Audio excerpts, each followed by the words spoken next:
Okay, hey guys, this is me Josh and lagi kong nakikita tong error na to sa Data Engineering Pilipinas group chat. Ayan, so cannot add or update a child row.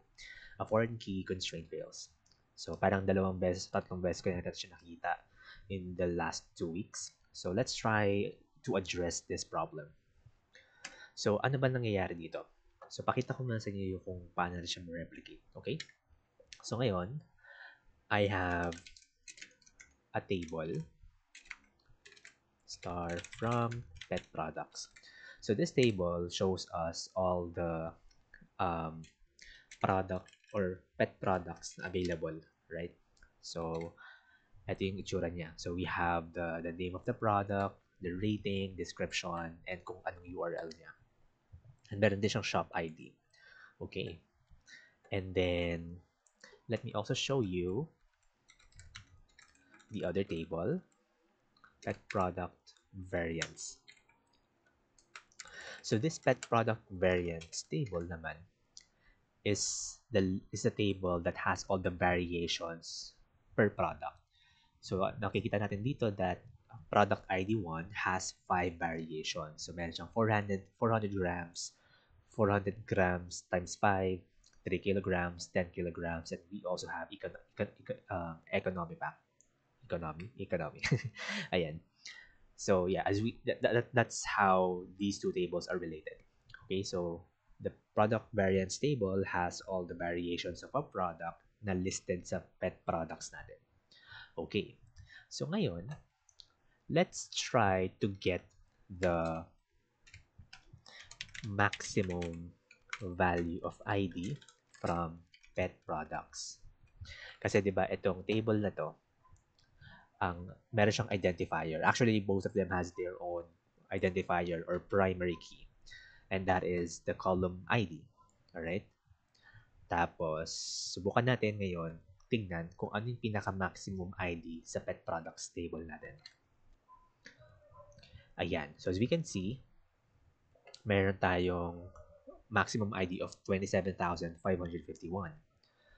Okay, cool. So, anong gagawin natin next?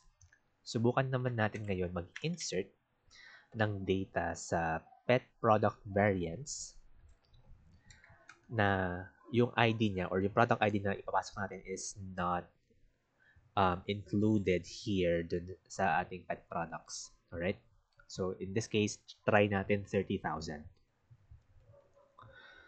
Okay, so gagawin lang natin dyan is insert into pet product variants. Tapos, specify lang natin yung columns since di naman natin kailangan i-insert lahat for this demo. So, let's probably have ano ba yung mga available dito? Ups.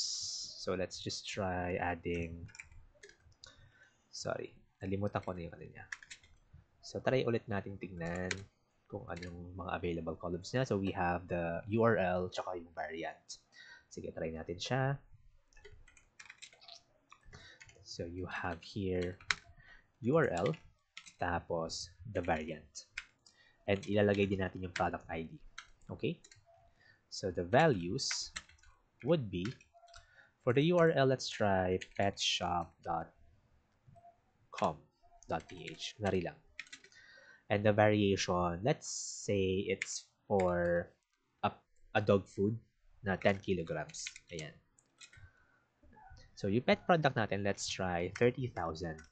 So, again, this ID is not listed kay pet products table natin kasi yung maximum value lang natin is at around 27,000. So, what's gonna happen kaya if we try inserting record sa pet product variants natin with the product ID na wala doon sa pet products natin? Alright, so let's see what's gonna happen. There you go. So we have the same error na lagi natin nakikita in the past 2 weeks. So cannot add or update a child row. A foreign key constraint fails.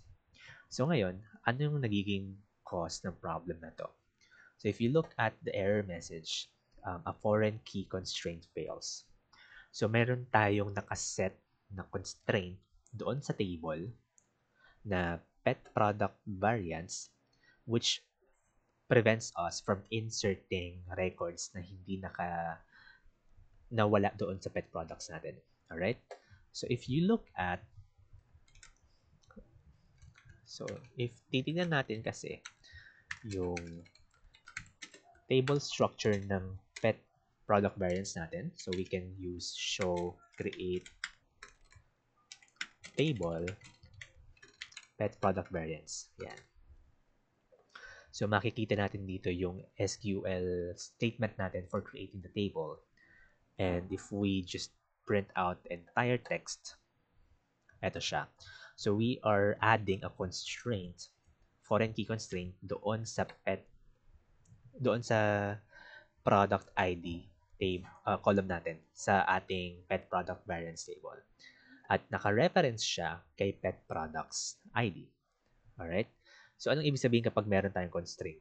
So, the reason why it's called constraint is because we are being constrained from inserting records na wala doon sa pet products. So, this ensures that we have what we call referential integrity. So, when referential integrity, it's just simply ensuring us na dapat sa dalawang tables mo, yung mga ginagamit mong primary keys doon, available sila sa isa't isa.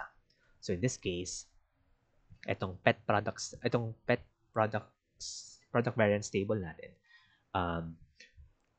ginagarantii niya na dapat yung mga pinapasok natin data ay listed na sa pet products muna. So kapag hindi siya listed, magkakaroon tayo ng ganitong error. Which is in our case, nagkaroon nga tayo ng ganitong error kasi wala yung 30,000 na product ID natin. So ngayon, what's gonna happen if I tried inserting